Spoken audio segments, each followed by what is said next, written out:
Sir इस बात की वजाहत कर दीजिए कि क्या औरत को मर्द के मुकाबले में 100 गुना ज़्यादा शहवत होती है, और इस पर एक हदीस पाक भी बयान की जाती है, इस बात की वजाहत कर दीजिए। मैं वजाहत कर देता हूँ, याद रख लीजिएगा कि बिल्कुल ऐसी कोई बात हमारे दीन में साबित नहीं है कि औरत की शहवत अल्लाह ने मर्द से ज़्यादा रखी है।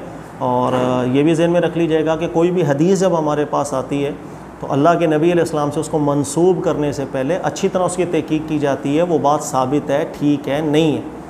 कई लोग ऐसे आए थे कि जिन लोगों ने गलत बातें मंसूब करना शुरू कर दी थी रसूलुल्लाह सल्लल्लाहु अलैहि वसल्लम की निस्बत, या तो उस बात को देखा जाता है, वो बात ठीक ना हो उसको बयान नहीं किया जाता। ये एक रिवायत आई है हज़रत अबू हुरैरा से कि नबी पाक अलैहिस्सलाम ने फरमाया फुद्दिलतल मरअ बितिसअ व तसीना जुज़अ मिन रिजाल शहवतन, कि ख़ातून जो है वो 99 दर्जा ज़्यादा शहवत रखती है मर्द के मुकाबले में।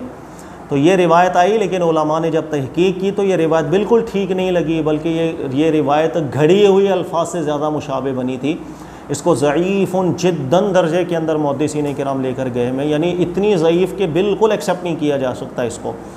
लिहाजा ऐसी कोई बात हमारे दीन में साबित नहीं है कि औरत में अल्लाह ने शहवत मर्द से ज़्यादा रखी है, ऐसा नहीं है, बल्कि इसका उलट है कि मर्दों के अंदर अल्लाह ताला ने शहवत का मादा ख़वातीन से ज़्यादा रखा है।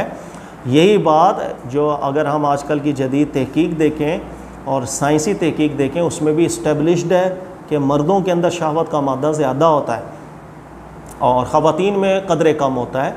और ये बाज़ दफ़ा एक खिलाफ़ क़यास तौर पर उलट भी हो जाता है, लेकिन ऐसी कोई बात हमारे दीन में साबित नहीं है कि हमारे दीन ने ऐसा कोई बात की हो, अल्लाह ने बयान की हो, अल्लाह के नबी अलैहिस्सलाम ने बयान फरमाई हो कि ख़वातीन के अंदर शहवत का मादा ज़्यादा है।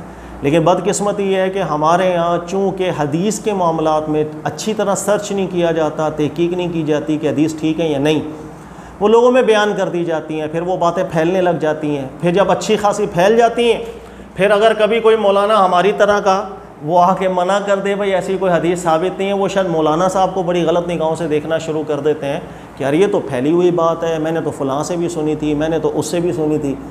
तो फिर वो कभी कभी बयान करने वाले को अजीब निगाहों से देखना शुरू कर देते हैं।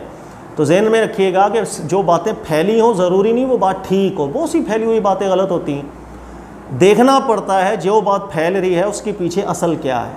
वो असल एक रिवायत है, लेकिन वो रिवायत बिल्कुल ठीक नहीं है, वो गलत रिवायत है, अल्लाह के नबी अलैहिस्सलाम से बिल्कुल साबित बात नहीं है, और ऐसी बात को हमारे दीन से मंसूब भी नहीं करना चाहिए। लोग मजाक उड़ाएंगे, यानी आजकल अगर किसी काफिर को भी ऐसी बात पता चलेगी वो मजाक उड़ाएगा। एक ऐसा मज़हब है कि जिसकी ना तस्दीक अकल कर रही है और जिसकी ना तस्दीक जो है वो आजकल की तहकीकात कर रही हैं, तो दीन को मजाक नहीं बनाना चाहिए।